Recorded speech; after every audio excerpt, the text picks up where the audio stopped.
देखिए भाई, आज मैं आपको लेबर लॉ फर्स्ट के बारे में जो कुछ पाठ्यक्रम छूट गया था उसके बारे में जानकारी दे रहा हूँ। और इसको नोट करना वो नोट भी कर सकता है और साथ में एग्ज़ाम के लिए एक अनिवार्य प्रश्न के रूप में भी सामने उभर सकता है ये।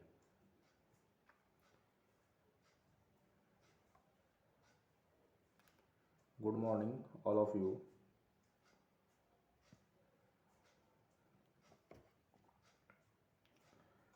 देखिए, प्रश्न इस तरह बन रहा है कि अनुचित श्रम व्यवहार की अवधारणा पर एक विस्तृत टिप्पणी कीजिए। यह होता क्या है? Discuss the concept of unfair labour practice. अनुचित श्रम व्यवहार, जिसको अनफेयर लेबर प्रैक्टिस कहा जाता है, अनुचित श्रम व्यवहार को व्यवसाय संघ के द्वारा या अधिनियम के अंतर्गत, जो कि मूलतः परिभाषित और लागू नहीं किया गया था। सर्वप्रथम अनुचित श्रम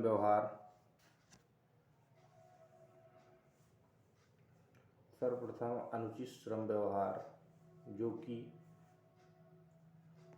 व्यवसाय संघ संशोधन अधिनियम 1947 एवं औद्योगिक संबंध विधेयक 1950 में परिभाषित और लागू करने का प्रयास किया गया, लेकिन इसे वर्तमान में भी लागू नहीं किया जा सका है। इसके पश्चात सन 1958 के अनुशासन संहिता कोड ऑफ कंडक्ट में भी अनुचित श्रम व्यवहार को परिभाषित किया गया और इसके लागू करने की बात की गई, लेकिन इसे लागू नहीं किया जा सका है। इसके बाद सन 1968 में महाराष्ट्र की राज्य सरकार द्वारा अनुचित श्रम व्यवहार के संदर्भ में एक समिति का गठन किया गया। इसने इन्हें तत्काल लागू किए जाने की सिफारिश की। औद्योगिक विवाद अधिनियम 1947 में औद्योगिक विवाद संशोधन अधिनियम 1982 के द्वारा अध्याय 4, या जिसको अध्याय 4 क्या कहेंगे, इसको 5 में आता है ये, इसको जोड़ा गया। इस अध्याय द्वारा अनुचित श्रम व्यवहार को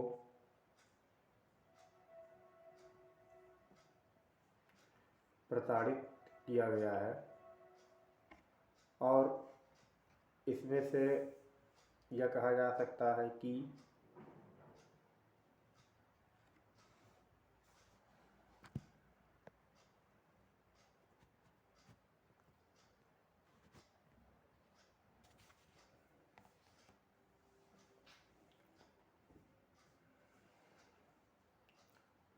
इसके लागू करने की बात की गई है, लेकिन इसे लागू नहीं किया जा सका। ठीक है।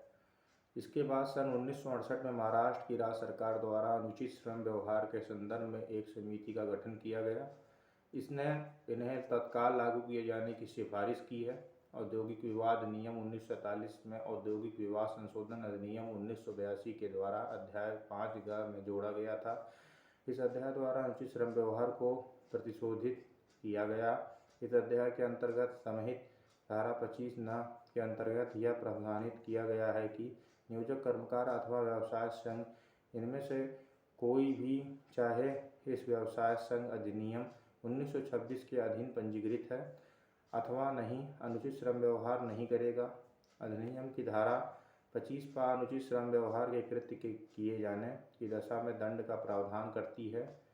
इस धारा के अनुसार जब कोई व्यक्ति, चाहे वह नियोजक हो अथवा श्रमिक अथवा व्यवसाय संघ का पदाधिकारी, यदि वह अनुचित श्रम व्यवहार की कार्रवाई करता है तो वह 6 माह तक कारावास से और 1000 रुपये तक के जुर्माने से दंडनीय होगा। औद्योगिक विवाद संशोधन अधिनियम के जरिए न मात्र अनुचित श्रम व्यवहार को प्रतिषेधित अथवा दंडनीय बनाया गया, बल्कि अनुसूची 5 को जोड़ते हुए उन विभिन्न कृतियों की सूची भी उल्लिखित कर दिया गया जिन्हें अनुचित श्रम व्यवहार की श्रेणी में रखा जाएगा। ठीक है। और अनुचित श्रम व्यवहार की अनुसूची 5 में दिए गए कृत्यों के आधार पर निम्नलिखित 2 भागों में बांटा जा सकता है। ठीक, पहला, नियोजक और इन नियोजकों के व्यवसाय द्वारा संघ अपनाया जाने वाला अनुचित श्रम व्यवहार। इसके अंतर्गत निम्नलिखित कृत्यों को सम्मिलित भी किया गया है। ठीक है,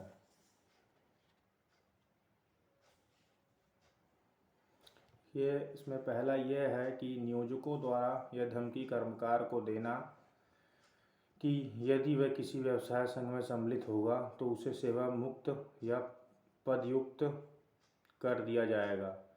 दूसरा, नियोजक द्वारा यह धमकी देना कि यदि व्यवसाय संघ के संगठन किया जाएगा तो वह तालाबंदी या कामबंदी कर देगा। तीसरा, व्यवसाय संघ के संगठनात्मक क्षमता को निष्कल या निष्फल करने के उद्देश्य से व्यवसाय संघ के संकटमय समयों पर मजबूरी में वृद्धि करना। चौथा, व्यवसाय संघ पर नियोजक द्वारा प्रभुत्व स्थापित करने का प्रयास करना। पांचवा, व्यवसाय संघ में हस्तक्षेप करना या उसे वित्तीय सहायता या अन्य सहायता देना। छठा, जहां कोई व्यवसाय संघ है वहां उनमें से किसी एक के प्रति पक्षपात दर्शाना। सातवां, नियोजक द्वारा अपने उद्देश्य हेतु कर्मकारों के लिए व्यवसाय संघ की स्थापना करना। आठवां, कर्मकार को इस कारण से सेवा से मुक्त कर देना या दंडित करना क्योंकि उसने अन्य कर्मकारों को किसी व्यवसाय संघ में सम्मिलित होने के लिए कहा है या प्रेरित किया है।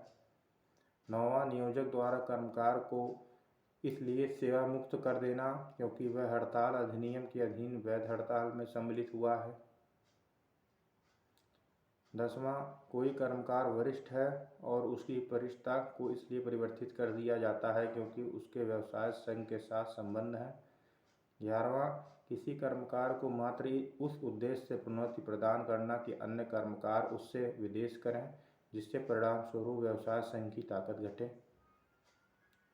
12वां, व्यवसाय संघ के पदाधिकारी या सदस्यों को उनके व्यवसाय संघ से संबंधित कार्यकलापों के कारण सेवा मुक्त कर देना।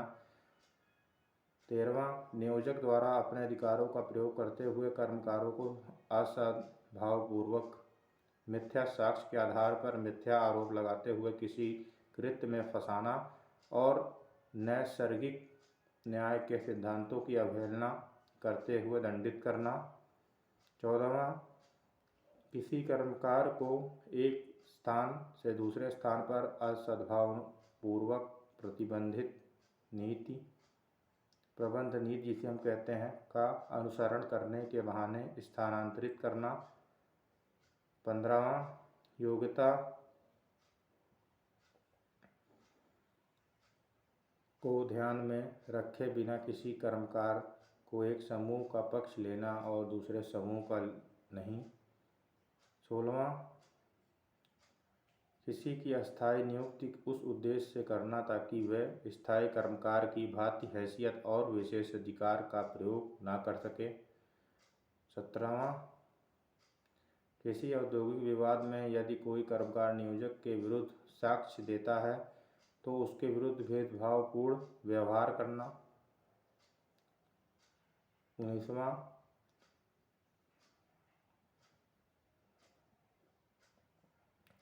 अधिनियम के अधीन या जिसको हम कह सकते हैं मान्यता प्राप्त व्यवसाय संघों के साथ सामूहिक सौदेबाजी करने से इनकार करना। 20वां, अधिनियम के अधीन अवैध होने वाली तालाबंदी को प्रस्तावित करना और चालू रखना आदि। ठीक है, दूसरा यह है कर्मकार और कर्मकारों के व्यवसाय संघों द्वारा अनुचित श्रम व्यवहार, इसको हम अंतर्गत निम्नलिखित कृत्यों को सम्मिलित किया गया है। पहला, अधिनियम के अधीन अवैध समझी जाने वाली हड़ताल की राय देना और उसमें सक्रिय रूप से भागीदारी करना। दूसरा, नियोजकों के व्यवसाय संघों के साथ सामूहिक सौदेबाजी से इनकार करना। तीसरा, धीमी गति से कार्य करना या काम करने के समय लेट पहुंचना। किसी प्रबंधकीय सदस्य का घेराव करने के लिए कर्मकारों को प्रोत्साहित करना। चौथा, नियोजकों या प्रबंधकीय सदस्यों के निवास स्थान पर प्रदर्शन करना। पांचवा, नियोजक कि उद्योग से संबंधित संपत्ति को नुकसान पहुंचाना या इसके लिए कर्मकारों को दुष्प्रेरित करना। छठा, किसी कर्मकार को काम पर जाने से रोकना या रोकने के लिए बल या हिंसा का प्रयोग करना या ऐसी धमकी देना आदि। अनुसूची 5 में वर्णित इन अनुचित श्रम व्यवहारों का विशेष विश्लेषणात्मक अध्ययन करने के पश्चात हम इस निष्कर्ष पर पहुंचते हैं कि अनुचित श्रम व्यवहार का अभिप्राय उस व्यवहार या आचरण से है जो नियोजक या कर्मकार या इनके व्यवसाय संघों द्वारा असद्भावनापूर्वक जिसको हम कह सकते हैं तथा अनुचित रूप से एक दूसरे को आर्थिक नुकसान पहुंचाने के उद्देश्य से अपनाया जाता है और इससे भारतीय संविधान में सम्मिलित अनुच्छेद 41, 42, 43 जिसे हम कहते हैं में अंतर्विष्ट नीति निर्देशक सिद्धांतों का अतिलंघन होता है। एलएच फैक्ट्रीज एवं ऑयल मिल्स पीलीभीत बनाम उत्तर प्रदेश 1961 एलएलजे 686 के बाद में इलाहाबाद उच्च न्यायालय ने कहा कि श्रमिकों की गलत तरीके से पदयुक्ति या गुण के आधार पर के बिना पदोन्नति और पक्षपातपूर्ण व्यवहार आदि अनुचित श्रम व्यवहार की श्रेणी में आता है। चीफ कंजर्वेटर ऑफ फॉरेस्ट एवं अन्य बनाम जगन्नाथ मारुति कोंधारे 1996 1996 एलएलजे 1223 SC में वाद में उच्चतम न्यायालय ने कहा कि किसी कर्मकार को इस नियत के बार बार स्थानांतरित करना कि वह स्थायी ना हो पाए तो यह अनुचित श्रम व्यवहार कहलाएगा। ठीक है। प्रश्न 7 क्या बनता है? औद्योगिक विवाद अधिनियम 1947 के अंतर्गत अवैध हड़ताल और तालाबंदियों के प्रति शास्त्रियों जिसको शास्त्रियों भी कहा जाता है पर प्रकाश डालिए। इसको इंग्लिश में हम इस तरह कहेंगे कि जैसे कि discuss the penalties for illegal strike and lockout under the industrial dispute act 1947। यह औद्योगिक विवाद अधिनियम के अंतर्गत विधि विरुद्ध हड़ताल एवं तालाबंदी तथा उकसाने इत्यादि के लिए शास्त्रियों को बताइए। ऐसे अपराधों का संज्ञान कौन लेगा? इसको इंग्लिश में हम इस तरह कह सकते हैं, state the penalties for illegal strikes and lockouts and integration जिसको हम इंस्टिगेशन भी कह सकते हैं etcetera under the industrial dispute act who will take the cognizance of such offences. इसका संज्ञान कौन ले सकता है? देखिए, अवैध हड़ताल और तालाबंदियों के प्रति सख्तियाँ penalties for illegal strike and lockout. यह होता क्या है? अधिनियम की धारा 26 के अंतर्गत अवैध हड़ताल तथा तालाबंदियों के लिए सख्तियों से संबंधित प्रावधान प्रस्तुत किए गए हैं। धारा 26(1) के अनुसार किसी कर्मकार को अवैध हड़ताल तथा तालाबंदी के लिए तभी दंडित किया जाएगा जब निम्न 2 शर्तों की पूर्ति होगी। पहला, जब कोई कर्मकार अवैध हड़ताल को प्रारंभ करता है, निरंतर जारी रखता है या अन्य किसी तरीके से उस हड़ताल के अग्रसरण हेतु कोई कार्य करता है, तथा दूसरा, ऐसी हड़ताल को इस अधिनियम के अंतर्गत अवैध घोषित किया गया हो। धारा 26(1) यह प्रावधानित करती है कि यदि उपर्युक्त दोनों शर्तों की पूर्ति होती है तो ऐसी स्थिति में नियोजक को 1 माह तक का कारावास अथवा 100 रुपये तक का अधिकतम जुर्माने से अथवा दोनों से दंडित किया जा सकता है। उपर्युक्त प्रकृति को दंड देने की शक्ति केवल आपराधिक न्यायालयों को ही प्राप्त है। श्रम न्यायालय अथवा अधिकरणों को यह शक्ति प्राप्त नहीं है। रोहतास उद्योग लिमिटेड बनाम रोहतास उद्योग कर्मकार व्यवसाय संघ AIR 1976 SC 425 इस वाद में उच्चतम न्यायालय ने कहा कि यदि अवैध हड़ताल के परिणाम स्वरूप नियोजक द्वारा कर्मकारों से प्रतिकार मांगा जाता है तो यह अनुचित होगा।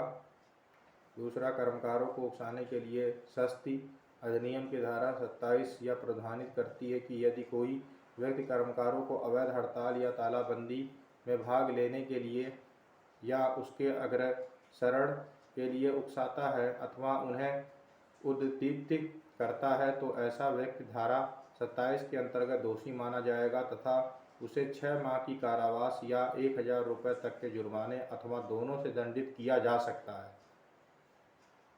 धारा 27 के अंतर्गत प्रयुक्त उकसाना या उद्दीपित करना शब्द से तात्पर्य अवैध हड़ताल तथा तालाबंदी को प्रोत्साहित करने से होता है। ठीक है। तीसरा यह है कि अवैध हड़तालों और अवैध तालाबंदियों के वित्तीय सहायता प्रदान करने के लिए सस्ती अधिनियम की धारा 28 यह प्रावधानित करती है कि यदि कोई व्यक्ति चाहे वह औद्योगिक संस्थान में कर्मकार रूप से कार्यरत हो या ना हो, अवैध हड़ताल के भाग लेने वाले कर्मकारों तथा अवैध तालाबंदी से संबंधित नियोजकों को आर्थिक सहायता प्रदान करता है तो वह व्यक्ति 6 माह के कारावास से अथवा 1000 रुपये तक के जुर्माने अथवा दोनों से दंडित किया जाएगा।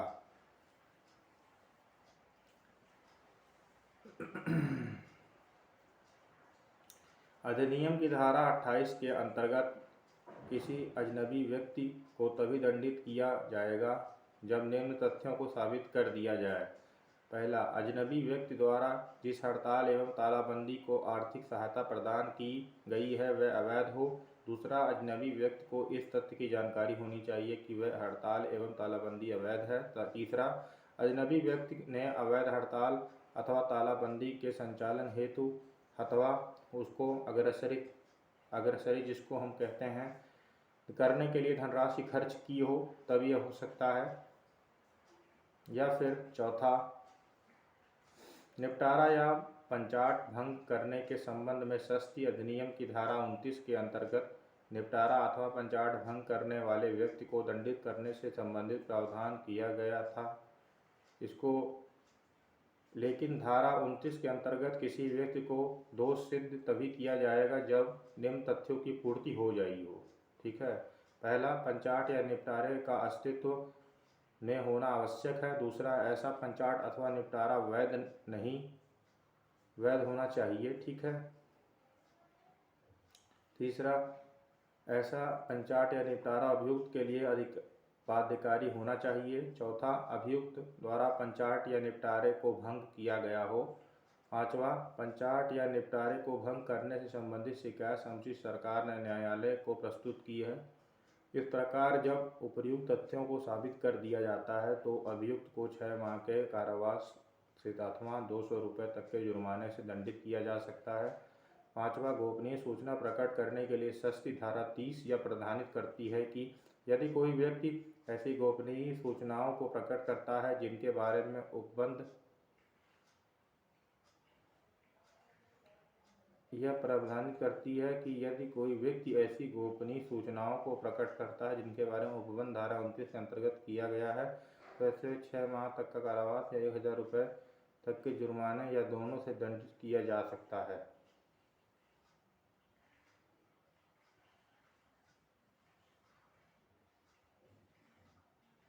बिना नोटिस के उपक्रम बंद कर देने की सस्ती धारा 30 का के अनुसार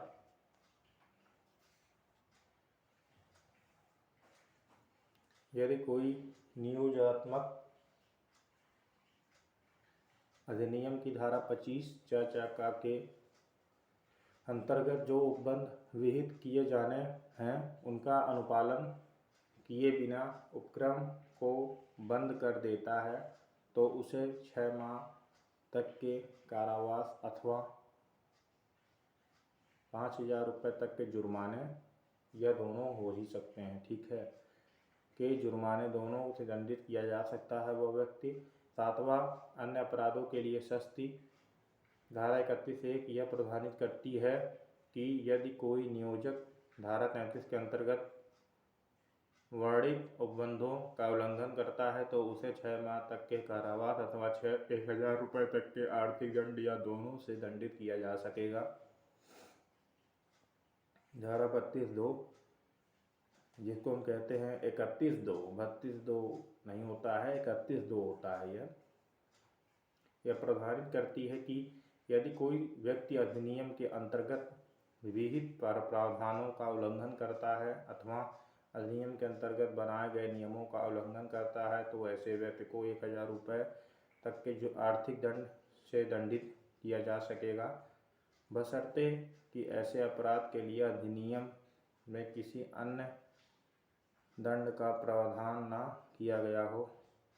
कार्बोरेंडम यूनिवर्सल बनाम आर बाला सुब्रामण्यम AIR 1977, जिसको 1977 भी कहते हैं, SC 225। इस वाद में उच्चतम न्यायालय ने कहा कि यदि धारा 31(2) के अंतर्गत कंपनी द्वारा कर्मकार को पदयुक्त किए जाने संबंधी वो आदेश दिया गया है और इसलिए कंपनी पर अभियोजन चलाया गया है, तो यदि कंपनी पदयुक्ति या पदयुक्ति जिसको कहा जाता है कि आदेश को वापस ले लेती है तो कंपनी पर चलाया गया अभियोजन भी वापस ले लिया जाएगा। ठीक है। इसको प्रश्न 8 क्या होता है? औद्योगिक विवाद अधिनियम 1947 के अंतर्गत कंपनी द्वारा किए गए अपराधों के संबंध में क्या प्रावधान प्रस्तुत किए गए हैं? What are the provisions regarding the offences committed by company under Industrial Dispute Act 1947? यह होता क्या है? कंपनी द्वारा किए गए अपराध, ऑफेंसेस कमिटेड बाय कंपनी।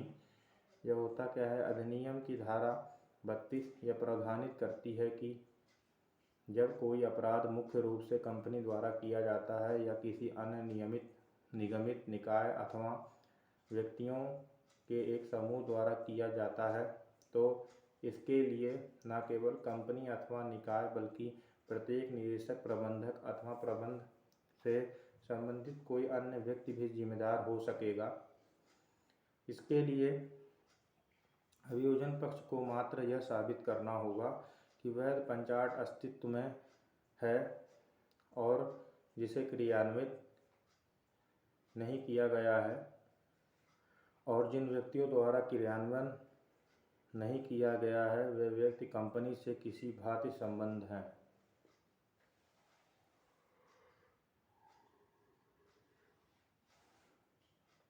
देखिए, इसमें कई तरीके के धाराओं के बारे में वर्णित है हर चीज़, और इसको समझना बहुत ज़रूरी है और ध्यान में भी रखना है, क्योंकि यह कभी कभी यह प्रश्न अनिवार्य रूप से पूछे भी जा सकते हैं।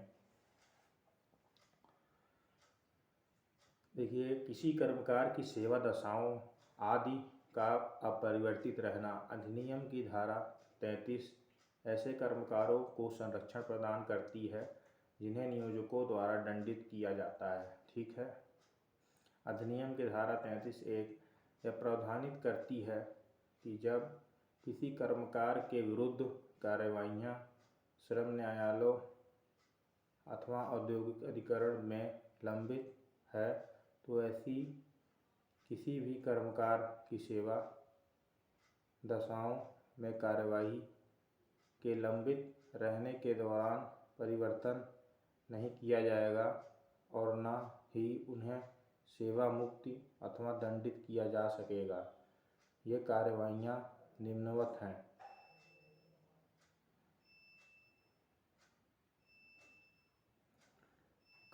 जिसका यदि किसी समझौता अधिकारी अथवा समझौता बोर्ड के अधीन कोई समझौता कार्यवाही लंबित है। निवाचक या विवाचक के समक्ष कोई कार्यवाही प्रारंभ की गई है। ऐसे कार्यवाही जो श्रम न्यायालय, अधिकरण या राष्ट्रीय अधिकरण के समक्ष संचालित की गई है।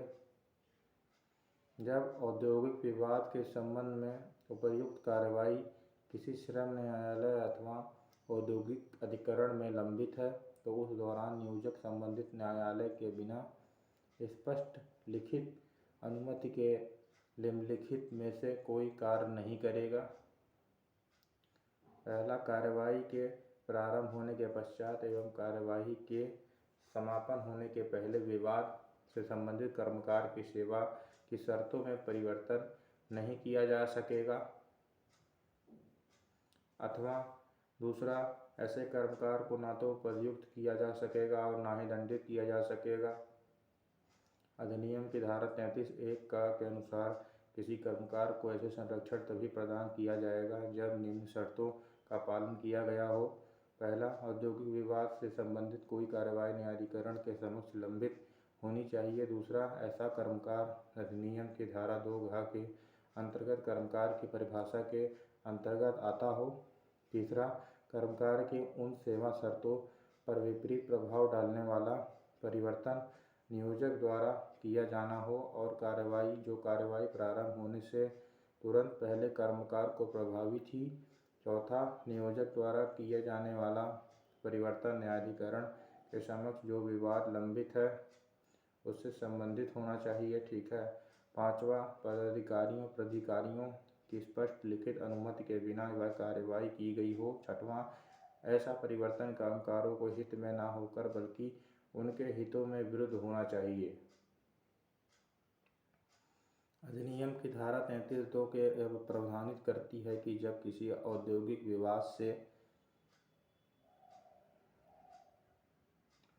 विवाद से संबंधित कोई कार्यवाही इस प्राधिकारी के समक्ष लंबित है तो नियोजक निम्न परिस्थितियों में कर्मकार की सेवा शर्तों में परिवर्तन कर सकता है।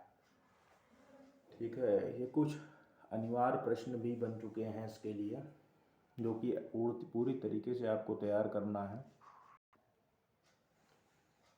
देखिए, यदि कोई सेवा शर्त, जिसको पहला इसका पॉइंट बना सकते हैं, आप लिख सकते हैं कि यदि कोई सेवा शर्त किसी कर्मकार पर ऐसी कार्यवाही निम्नलिखित होने के तुरंत पहले लागू होती थी और उनका संबंध औद्योगिक विवाद से नहीं है तो ऐसी सेवा शर्त में परिवर्तन किया जा सकता है। दूसरा, नियोजक द्वारा कर्मकार के सेवा मुक्ति की जा सकती है या उसे अन्य प्रकार से दंडित किया जा सकता है।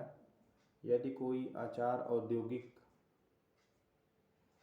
विवाद से संबंधित नहीं है, अधिनियम की धारा 33(3) यह प्रावधानित करती है कि यदि औद्योगिक विवाद के संबंध में कोई कार्यवाही लंबित है तो नियोजक उसे विवाद से संबंधित किसी संरक्षित कर्मकार के विरुद्ध निम्न कार्यवाही तब तक नहीं कर सकता है जब तक कि ऐसी कार्यवाही जिस प्राधिकारी के समक्ष लंबित है उससे लिखित अनुमति प्राप्त न कर ली जा गई हो अथवा ऐसे संरक्षित कर्मकारों के विरुद्ध कार्यवाही के प्रारंभ किए जाने के तुरंत पहले ही उस पर लागू सेवा शर्तों में परिवर्तन करना अथवा ऐसे प्राधिकारी जिसके समक्ष कार्यवाही लंबित है उनकी अनुमति प्राप्त करके ऐसे संरक्षित कर्मकार को बर्खास्तगी द्वारा अन्य रूप से पदयुक्त करके दंडित करना। औद्योगिक प्रतिष्ठान में संरक्षित कर्मकारों की संख्या अधिनियम की धारा 33(4) के यह प्रावधानित करती है कि प्रत्येक औद्योगिक प्रतिष्ठान में संरक्षित कर्मकारों की संख्या औद्योगिक प्रतिष्ठान में नियोजित समस्त कर्मकारों की संख्या का 1% होगी। लेकिन इस संबंध में एक अपवाद यह है कि किसी औद्योगिक प्रतिष्ठान में कम से कम 5 तथा अधिकतम 100 संरक्षित कर्मकार हो सकते हैं। देखिए, एक प्रश्न और भी बनता है। स्थायी आदेश का प्रयोजन दोनों पक्षकारों को यह स्पष्ट कर देना है कि किन निबंधनों और शर्तों पर कर्मकारणगण कार्य करने का समर्पण कर रहे हैं और किन शर्तों पर नियोजक उन्हें कार्यों में लगाना चाहते हैं। औद्योगिक नियोजन स्थायी आदेश अधिनियम 1946 जो कि होता है, इसका उद्देश्य एवं मुख्य प्रावधानों का उल्लेख है। इसमें यह हम समझ सकते हैं कि इसको इंग्लिश में इस तरीके से भी कह सकते हैं। देखिए प्रश्न बनता है इस पे, the object of the standing orders is to make it clear to both the parties on what terms and conditions the workman are offering to do work and the employer is offering to engage them. Describe the objects and the main provisions of Industrial Employment Standing Orders Act 1946। या कई प्रकार से इस तरह का प्रश्न बनता है, अथवा निम्नलिखित की व्याख्या कीजिए। और स्थायी आदेशों की परिभाषा, प्रमाणकर्ता अधिकारी, यह सब क्या होते हैं, इसको इंग्लिश में हम कहते हैं सर्टिफाइंग ऑफिसर्स भी कहते हैं। और स्थायी आदेशों की परिभाषा का मतलब है डेफिनेशंस ऑफ स्टैंडिंग ऑर्डर। और निम्नलिखित की व्याख्या का मतलब सीधा सा है कि एक्सप्लेन द फॉलोइंग करके आता है। ये हिंदी इंग्लिश दोनों में ही आता है, क्योंकि किसी किसी को हिंदी में ही पेपर करना है, किसी किसी को इंग्लिश में करना है, और कोई भाषा इस पर निर्धारित नहीं की जाती है। ठीक है। और औद्योगिक नियोजन स्थायी आदेश अधिनियम 1946, जिसको 1946 के अंतर्गत स्थायी आदेशों का प्रमाणीकरण की प्रक्रिया तथा तत्पश्चात उपलब्ध उपचारों की विवेचना कीजिए, जिसको इंग्लिश में कहते हैं discuss the procedure of certification of standing orders and thereafter available remedies under the industrial employment standing orders. ठीक है, एक्ट 1946 अथवा औद्योगिक नियोजन स्थायी आदेश अधिनियम 1946, जिसको 1946 एंड द उद्देश्य अधिनियम की अनुसूची में वर्णित सभी मामलों में संबंधित एक समान स्थायी आदेश बनना है। औद्योगिक नियोजन स्थायी आदेश अधिनियम 1946 के उद्देश्य एवं मुख्य उपबंधों का वर्णन कीजिए। The purpose of industrial employment standing orders act 1946 is to make a uniform standing order related to all matters mentioned in the schedule of the act, describe the objects and the main provisions of Industrial Employment Standing Orders Act 1946। समझे? इसका उत्तर एक सटीक सा है, तो एक तरीके से पूरा प्रश्न था, लेकिन इसका उत्तर जो है पूरा संक्षेप में यह दिया गया है। देखिए स्थायी आदेश क्या होता है, स्टैंडिंग आर्डर।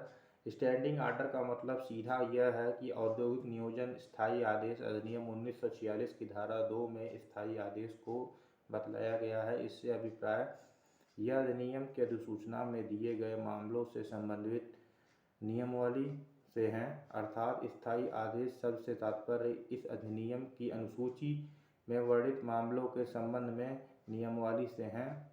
ठीक है। निम्नलिखित मामलों इस अनुसूची के अनुसार और इस अधिनियम के अंतर्गत स्थायी आदेशों में उपबंधित किए जाने चाहिए। पहला, कर्मकारों का वर्गीकरण अथा यथा स्थायी शिशु अप्रेंटिस, जिसे हम कहते हैं परिवीक्षाधीन, जिसको हम प्रोबेशनर कहते भी हैं, या बदली कर्मकार। दूसरा, ऐसे कर्मकारों के काम के अवधियों, घंटों, अवकाश दिनों, वेतन दिवसों और मजदूरी की दरें प्रज्ञापित करने की रीति। तीसरा, पारी से कम या पारी से काम। चौथा, उपस्थिति और विलंब से आना। पांचवा, ऐसी छुट्टियों या अवकाशों को स्वीकृत करने वाले प्राधिकारी के पास आवेदन करने की शर्तें और प्रक्रिया। छठवां, परिसर में प्रवेश निश्चित द्वारा से हो और तलाशी के लिए दायित्वाधीन होना। सातवां, औद्योगिक संस्थापना के अनुभागों को बंद करना और पुनः खोलना तथा काम का स्थायी रूप से रोका जाना और उससे उत्पन्न कर्मकारों और नियोजकों के अधिकारों और दायित्वों के संबंध में उपबंध। देखिए आठवां यह होता है कि नियोजन का पर्यवसान, जिसको हम कह सकते हैं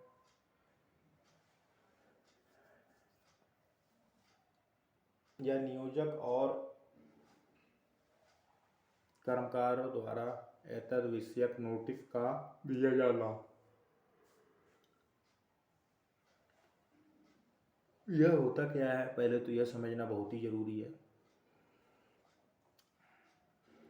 ये 9वां में एक पॉइंट होता है, इसमें ये भी आप लिख सकते हैं कि दुराचरण के लिए निलंबन या पदयुक्ति और ऐसे कार्यों और व्यवहारों अथवा लोगों के प्रति निलंबन या पदयुक्ति, जो कि अवचार मिसकंडक्ट भी कहते हैं, गठित करते हैं। 10वां, नियोजक या उसके अभिकर्ताओं या सेवकों द्वारा किए जाने अपकृत्या मूलक बर्ताव या सदोष अत्यादय, इसको एक्सट्रैक्शन भी कहते हैं, के विरुद्ध कर्मकारों के लिए प्रतिशोध या उपचार प्राप्त करने का साधन।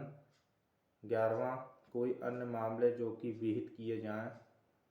प्रत्येक नियोजक इस अधिनियम की अनुसूची से उपबंधित किसी मामले के संबंध में स्थायी आदेशों में आवश्यक उपबंध करने के लिए बाध्य होगा। धारा 1, अधिनियम का प्रवर्तन स्थायी आदेश का प्रयोजन दोनों पक्षकारों को यह स्पष्ट कर देना है कि किन निबंधनों और शर्तों पर कर्मकारणगण कार्य करने का समर्पण कर रहे हैं और शर्तों किन किन पर नियोजक उन्हें कार्यों में लगाना चाहते हैं। इस अधिनियम में 10 बात की उपेक्षा या 10 नहीं या तो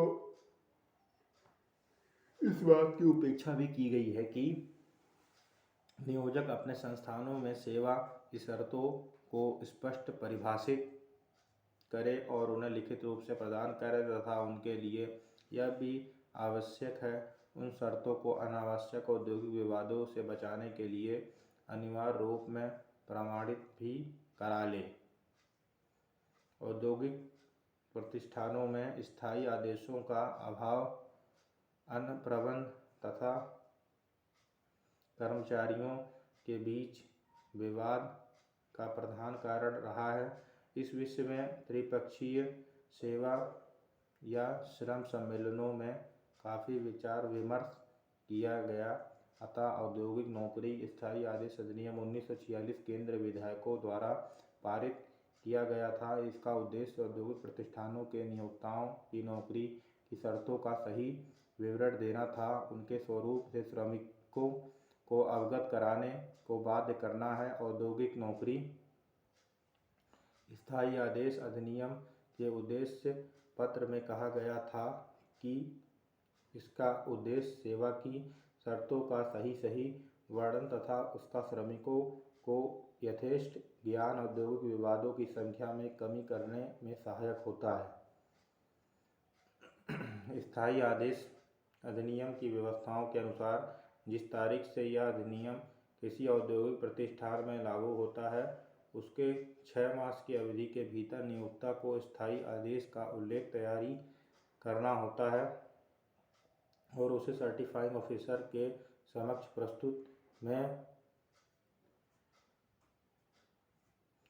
करना होगा, जिससे कि वह उन आदेशों को प्रमाणित कर सके। इन स्थायी आदेशों के उल्लेख